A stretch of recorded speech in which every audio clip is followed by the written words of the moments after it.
Last Sunday, the far-right politician Jair Bolsonaro, who was a military officer, won Brazil's presidency. He is best known for his divisive rhetoric and offensive speech. After 30 years of endeavoring on building democracy, now Brazil embraces a new president who is in favor of torture and dictatorship. Is it the right choice for Brazilians? How does the far-right president Jair Bolsonaro make Brazil great again? What will be the impact on the future development of Latin America, and will this populist bias on China negatively affect China-Latin American cooperation? To discuss these issues and more, I'm very happy to speak today with Charles Tang, chairman of the Brazil-China Chamber of Commerce and Industry, and Professor Yang Zhimin from the Institute of Latin American Studies and from the Chinese Academy of Social Sciences, CAS, of course. We shall also speak to Maricruz Magawa from Washington, who is Vice President of the National Economists Club via satellite. That's our topic. This is a dialogue. I'm Yang Rui. But before we start, let's look at this. Far-right Congressman Jair Bolsonaro won the presidency of Latin America's largest nation Sunday. His main policy objectives, especially in foreign policy, have shifted. The outspoken admirer of U.S. President Donald Trump said he aims to improve ties with Washington, and following Trump's nationalist agenda, he pledged to reduce Brazil's engagements with Mercosur. The South American trade bloc includes Argentina, Brazil, Paraguay, and Uruguay. It was established in 1991 to promote free trade. Bolsonaro has other ideas. We will seek bilateral relations that add to the economic and technological value of Brazilian products. We will restore the national respect for our dear Brazil. He also said he would move the Brazilian embassy in Israel to Jerusalem and charter a Palestinian embassy in Brasilia. And his views on Beijing, of course, he is content with China purchasing Brazil's commodities like soy. And China has been Brazil's largest trading partner for the past few years, with $75 billion in bilateral trade last year. But he has pledged to halt the Asian nation's enthusiastic buying in Brazil's energy and infrastructure sectors. Charles, are you shocked that this man has been voted into presidential office? Not really. It's been expected for some time because there was such a disgust from the population of the corruption and the way of doing business among the politicians, the traditional politicians in Brazil. So much so that most of the old politicians who controlled for generations the politics of Brazil have not been re-elected. There has never been such a turnover of new faces in the Senate and in the Congress of Brazil. So to a large degree, Zhimin, do you think what happened in Brazil could be called a revolution? Maybe we can call it so-called revolution. And you know, after the step down of the former president, Dilma Rousseff, that means the corruption had badly hit the ruling party, the Labour Party of Brazil. And you know, just now Charles talked that I don't shocked either. You don't feel shocked? Yes, because you know the first round of the election that held in Brazil, that the president-elect had been won the first round, right? And after the badly hit by the corruption to the Labour Party, that means the Labour Party, the candidate from the Labour Party, doesn't have any advantage compete with this Bolsonaro. So I think this is result that must happen in this country. President Obama said on the campaign trail, yes, we can, with the audacity of hope. Maricruz, do you think this newly elected Brazilian president is a humble student of Donald Trump and would really engineer the country towards a far-right route? That means that Brazil will actually be isolated voluntarily. Do you think this is going to pay off? This is going to work? Well, I will caution people about comparing too much Bolsonaro with President Trump. For many reasons, Brazil is a different country than the United States. One thing is true, and I agree with my previous colleagues, that it was the people that elected Jair Bolsonaro with 55% ample margin because they were tired of the failures of the Workers' Party, and they want a better economy. Brazil, it was going down. It had a little bit of recovery since last year, but let's face it, its economy was shrinking, and they want something better. About trade, he's trying to emulate, I would agree with that, with President Trump, that going into bilateral agreements instead of going into blocks, and being very careful at having trades, like, for example, with China, that it's a very powerful country. He said that China is not buying products from Brazil, but that they are buying Brazil. I don't agree with that totally. They have to be responsible about the products that they are exporting. Many years ago, they were complaining when they were having a more active trade with the United States that they were exporting primary goods and they were importing goods with value added, and that's why they were having a disadvantage. They are doing the same thing with China, so I think the responsibility falls on Brazil and not on China or the United States. It is an opportunity for President-elect Bolsonaro to change that equation. It's his responsibility now to make sure that Brazil will start exporting not only primary goods, but also goods that have value-added, secondary goods, technological, more advanced produce, services, and the like. I think it's good news for Brazil, honestly. I think so. They needed a change, and they have a change right now. Do you think this newly elected president is an ideological chief ideologue who wants to reduce the reliance on the Chinese investment? I don't think he can. And I think any Brazilian president will realize that China deserves a medal, because China risked investing in Brazil during the worst crisis the country ever faced. And China invested it in Brazil because it believes in Brazil, in the future of Brazil.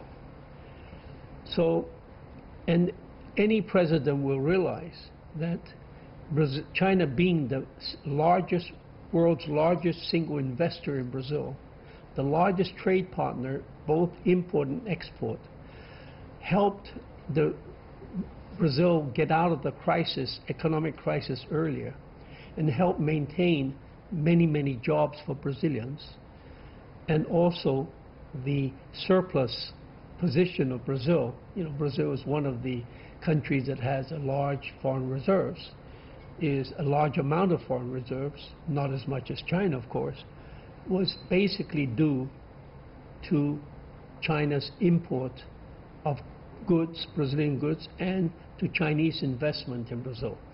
So I think that although he made all these statements during the election, and he did visit Taiwan, I think that, you know, his Minister of Defense, General Augusto Heleno, already stated that China is an important partner. And his new Chief of Staff, Congressman Onyx Lorenzoni, also said that China is a very important partner for Brazil. And the people I had lunch with, which I'm not really free to disclose, also understand very clearly the importance of Chinese investments in Brazil. So I think that he has chosen a team of people who are fairly, you know, very capable people. And I think that they do not share the same phobia about China. But I'm afraid, in principle, only those with integrity could be voted into a presidential office or an office of a senior public servant. Now, let me go back to Michael Cruz for your analysis on why this man is called leader of a far-right movement. What's the political background or ideology of this gentleman? Well, he's a military man in all senses. And he even brags about it, about the work he did in the 1960s, you know, when the military was not only having a lot of power, but abusing its power. And as they say, he boasts about that. But on the other hand, if he wants to be successful in his presidency, going to the right as he is doing, he will have to be a great negotiator. That's something that, if you want to compare to Mr. Trump himself is an amazing negotiator.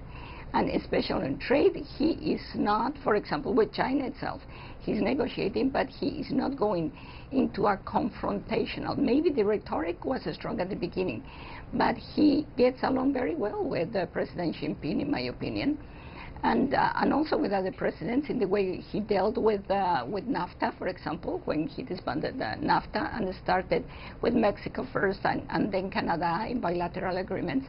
That if President-elect Bolsonaro wants to have success in that area, he will have to either have those skills, which I don't think he does, or hire or surround himself of people that do have those skills, diplomatic skills, knowledge in trade, and they know how to deal with different countries. So I hope he will have a good team. Otherwise, he's not going to be as successful as he thinks he will be. In fact, China's integration with the rest of the world over a course of 4 decades since 1978 is a learning curve about democracy, because increasingly we fall victim to the bipartisan wrangling one way or another. That's perhaps why almost all of the U.S. presidents ahead of Donald Trump have sort of been forgiven by the Chinese who are young students of democracy, because China was always singled out in the China bashing campaign. We were always singled out as a scapegoat to arouse political theater. Having said this, now let me go back to the issue of image.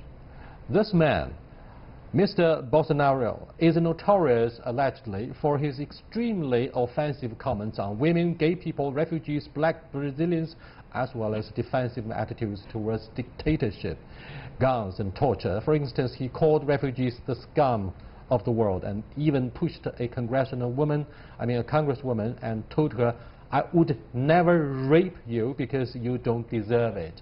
Such extreme rhetoric would, of course, capture headlines and become front-page stories.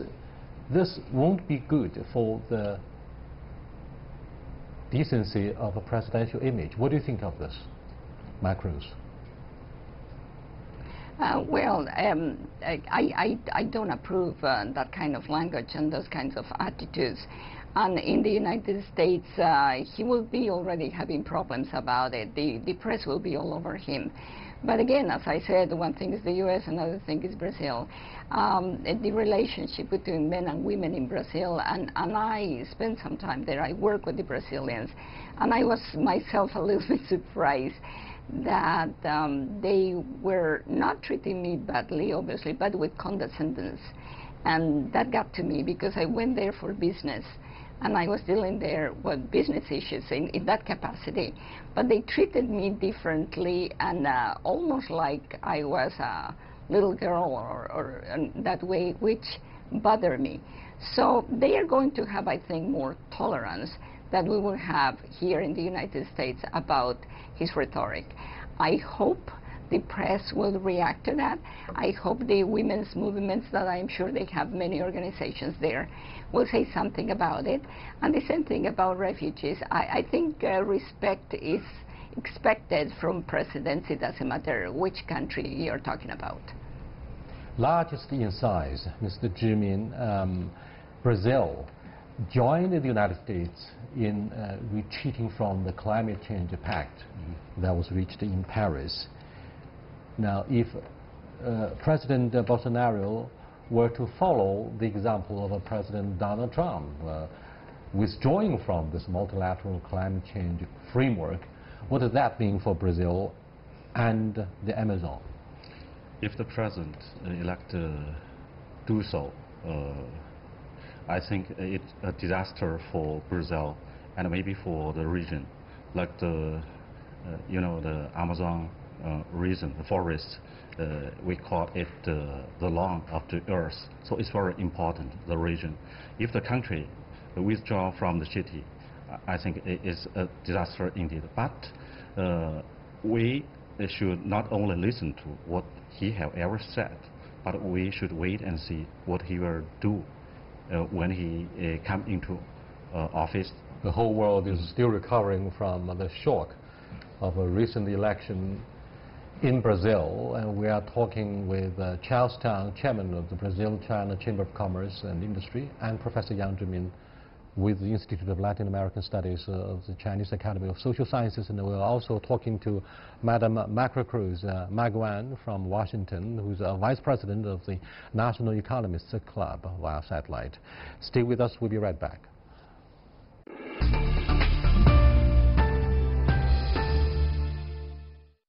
Welcome back. So far, there are 11 countries, Charles, 11 countries in America and the Caribbean region that have signed a memorandum of understanding on the Belt and Road Initiative. However, Brazil, as the most influential nation among them, among Latin America, has not signed the cooperation yet. Do you think that Brazil will sign this agreement? If not, can the rejection of the Brazil boost negative sentiment among other Latin American nations or BRI cooperation with China? I think that Brazil will sign. In fact, President-elect Bolsonaro already talked about having the Bioceanic Railway implemented. He wants to have it approved. You see, Brazil, many times the ecological protection laws are so severe that it really prevents, you know, a lot of the development forces or projects from going forward, you know. And he also wants to reduce the amount of land that's demarcated for the Indians. You know, Brazil has 10 times less Indians than the United States and has 10 times more land per Indian than the United States.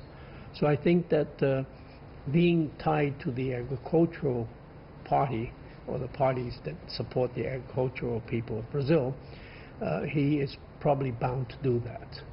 And, you know, I think that I don't totally agree with Mary Cruz, because in the United States, the president gets away with saying a lot worse things about women than what Bolsonaro said in Brazil. But anyhow, that's another discussion. I have known the military people my whole life. I mean, I played polo with them for many, many decades. In fact, one young captain that I started playing polo with ended up being a 4-star general, commander of the southeastern region of Brazil, which is the most important part of Brazil. And many other friends of mine were polo players, you know, 4-star generals who ended up being 4-star generals. But I met them when they were much lower in their military careers. So I don't think, I'm not so afraid of President Bolsonaro. I think that his advisors will show him that the world has changed and the importance of China.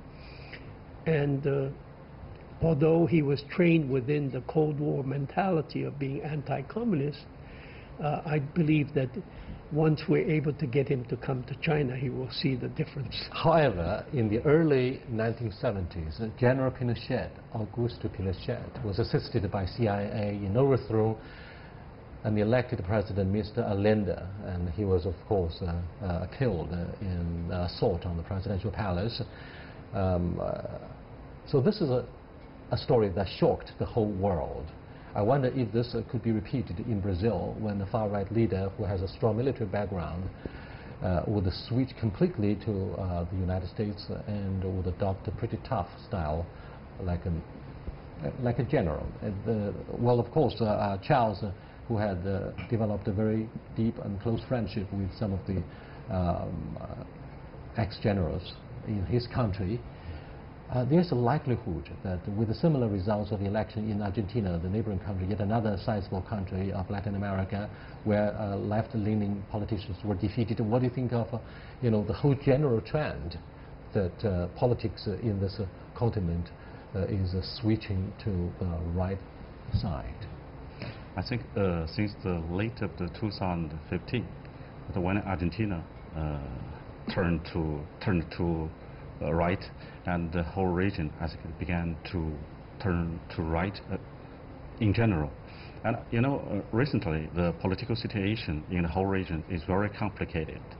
A couple of months ago, Mexican new president has been elected.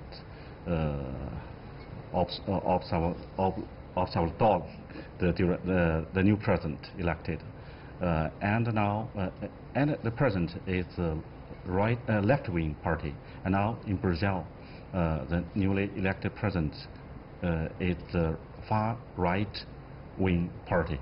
In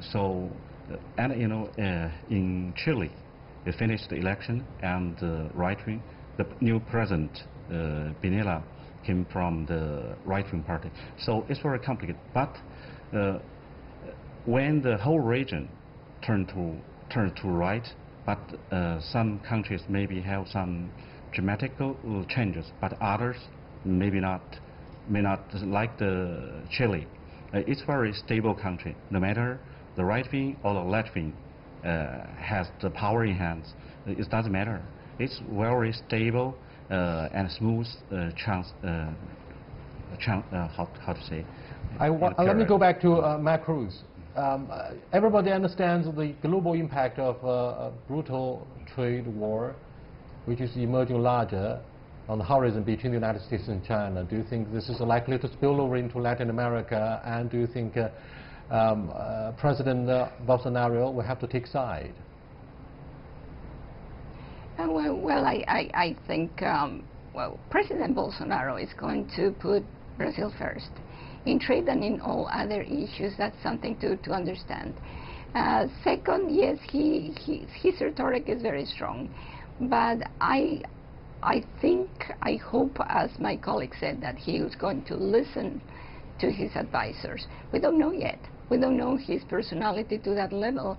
At least I don't know if this is the kind of person that will try to govern almost by himself, or he will actually and effectively listen and follow up to the advice of his advisors. But about trade, I think he will have to continue the trade with China. What else is he going to do? Because the United States is not being as active as it used to be, and it never was really, as China was as a trade partner. He will have to negotiate again, as I said, with China better terms if he doesn't think it's being fair to Brazil. But he will have to do that. One thing that is also of my preoccupation and curiosity really is when he said that, we didn't talk about that, but when he said that he's going to take a more active role with the situation in Venezuela. I would like to see that, if that's just words, or if he's going to do something about it, because that will have an impact in South America and Latin America. There are only, as I said, most countries in South America are going right, and in Latin America the only country that elected a left wing is Mexico with Andrés Manuel López Obrador. But I really believe even Bolivia still has Evo Morales, but Carlos Mesa from the right is coming as a strong oppositional leader, and I believe he has chances to be elected in the next elections. So we'll have most presidents, if not all, in South America leaning toward right, and still Maduro in Venezuela, as we know, to the left, and having a terrible situation in that country. I would want to see that's going to impact trade, that's going to impact the economy, that's going to impact national security. I would like to see what role, if any, Brazil is going to play in that. Macro, so what are the issues that are of immediate concerns on the agenda of President Bolsonaro? What are those issues he has to address very quickly to honor his campaign pledges on the trail? The economy. The economy. The income inequality in Brazil was always a problem, and it hasn't been solved. You have the politician in Congress making 10, 20 times more than the other professions, professors or even engineers, and that has to stop. We understand the general situation of the economic workers, adversity in La Cruz, but Charles, for example, what are the specific issues concerning the economic performance, such as taxation, financing, employment? What are those issues? Well, he has already stated that he wants to have the social security reform, because right now the country is going broke because they can't afford all the retirement payments it has to make. And, you know, in the end, like I said before, he will understand the importance of China to Brazil. You have to remember 2 years ago when President Temer took over from the Dilma Rousseff, who was impeached, his chancellor, you know, Minister of Foreign Trade, Minister of Foreign Relations, he said that he wanted to revamp the foreign relations of Brazil and have a closer relationship with the United States. And that was stated in all the newspapers. And however, he did try, you know, he's a college mate, and he did try and discovered that the United States was not going to do much for Brazil, and that China was investing massively during the economic crisis of Brazil. So the Temer government had a very close relationship with China, although it tried first to move away a bit from China.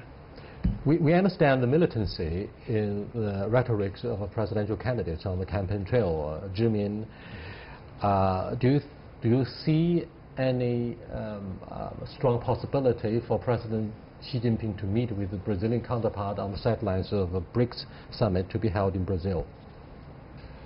I think to keep the good relationship of both countries, China and Brazil, because it's very important.